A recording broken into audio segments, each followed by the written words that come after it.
Hi, this is Trevor, and it is Saturday, June the 7th, 2014. And it being Saturday, it's time for our Card of the Week challenge. I've set aside the cards that we've covered already, and I'm going to be putting these into an order eventually. They are all on my website at trevorsense.com, and eventually, as we move through the deck, I will have a specific link organizing all of these videos into an order. So it's interesting the way things are kind of growing and evolving there. I'm enjoying this process. It kind of keeps me on my toes. So I'm shuffling the cards and cutting them. And what do we have? Okay. We have the Strength card. And so far in this process, I've been waiting for a Major Arcanum card to come up. We've been looking at cards that so far that have been in the Minor Arcana. And the majors, these cards with the titles across the bottom, like Strength. Sometimes, in Hollywood movies, you see the Death card or you see the Wheel of Fortune. These are cards, though, that are not so much about the actual circumstances themselves. They're more about the process and the lessons that we are moving through. And one of the things about tarot is that it can relate in many ways to different systems. And in some of the traditions that tarot evolved from, particularly the Rider-Waite deck, which I work with, it was part of an esoteric system used in the Order of the Golden Dawn. So initiates, or people who were studying in that process, were using these symbols relating to the experience of others as they were moving through a transformational process.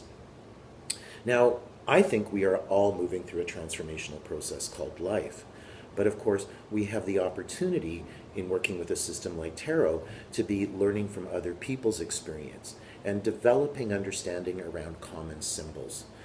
So you don't have to be necessarily a student of occult learning, but you can be someone relating life experience and building associations around these cards as a way of understanding yourself and as a way of tapping into the learning of others.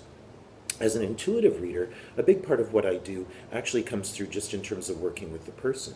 And sometimes people say to me, why do you need to use the cards? You're already picking things up about people. Well, I like to think of it as having a map of other people's common experience. Kind of a reference point that says, you are here and others have been moving through this. Each person's experience is unique, but we oftentimes see the tools that we can have in common. But back to our card of the day. Or of the week, rather, the Strength card. And there's a couple of key things on the card that I like to notice. And I find even after working with the cards for over 30 years, sometimes something stands out in such a different way. The figure has this little key symbol, which comes up directly and indirectly at other points in the deck. And it is an eternity symbol. Here in Manitoba, the Métis Federation has used this symbol on its flag. And the symbol of eternity has a number of different associations within esoteric practice. But it's talking about that relationship, that flow of energy, of patterns that are going to come up again and again in our lives and in our experience. So it's part of that as within, so without. So it can tie into that popular term these days, the law of attraction. Now, the maiden, and she's all in white, is working with a lion. And the whole kind of feeling is one of sort of gentle, calm, sort of taming. And the lion represents the animal force of our own nature, right? And the maiden is the higher sense of understanding that's working with that. Now, something that it took me a while to notice, she's wearing something interesting. She's wearing an apron made of flowers. Now, why would that be going on? Now, if you're working with wild animals, and I think of the woman who is in Gorillas in the Mist. That's a beautiful story, the anthropologist who was studying gorillas. If you want to study gorillas, you have to get in around the gorillas. They have to get really used to you. You have to kind of start stinking like a gorilla, right? And in understanding our nature, in understanding the wild, sort of untamed aspects of our nature, we can go in with a whip and a chair, or we can go in kind of gently. We can be kind of approaching that with a higher understanding. In some tarot decks, the illustration is quite different. in kind of a, I wouldn't quite say colleague of Arthur Edward Waite's, in Aleister Crowley's deck, and they were kind of rivals in the esoteric world. In Crowley's deck, the card isn't called Strength, and there is a maiden and there is a beast, but the other is kind of more in control. The maiden is kind of laying on the beast's back, and the beast is kind of ferocious. And Crowley, interestingly enough, called his card Lust. So what we have in this card is the balance of our nature and understanding our instincts, understanding our animal instincts, and working with that on a higher level. There's a lot of different authors that I draw on in terms of that understanding that aren't necessarily associated at all with tarot, but these archetypes relate in many different ways. An author that I actually enjoy reading, he was very witty, C.S. Lewis, says all of our instincts actually come from God. But part of our problem is we, like little children, sometimes insist on those instincts being fulfilled right away. And that's what gets us into trouble.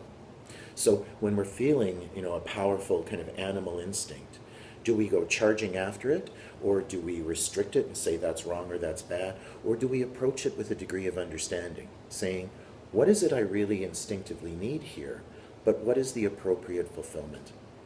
In popular culture, this card actually makes me think of a film that I found at first hard to watch, and then it became very beautiful.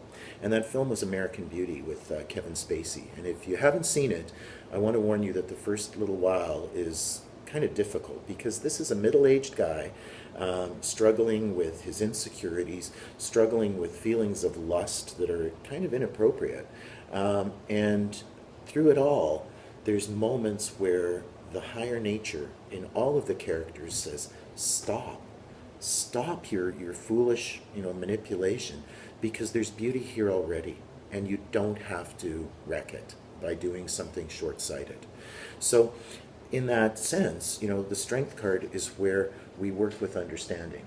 And if you're going to be doing any kind of transformative work, you have to be really ready to own your stuff. So it's in the Strength card that we learn how to work with a loving kind of discipline. We aren't, going in with the whip and the chair.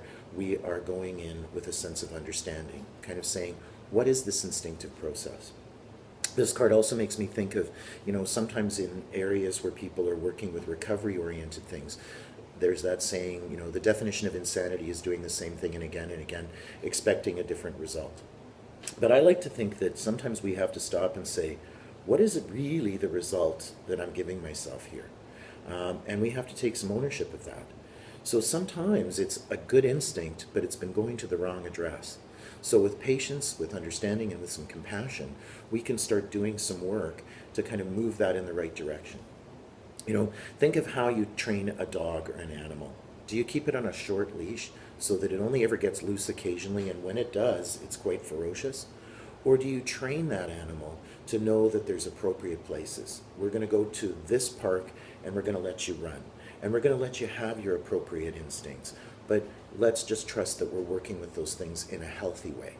And the more we do that, the more we kind of tame and learn from that. I want to dedicate this card of the week particularly to a good friend who lost an animal this week after a lot of loving care.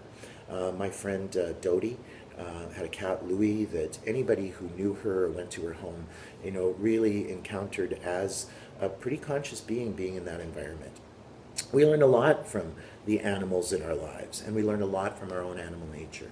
So this is going out to all the animal lovers and hoping that you're all looking after your inner animal and giving it some joy and appropriate fulfillment in terms of this beautiful summer day that is going on. Take care, and lots of love to you all. See you next week.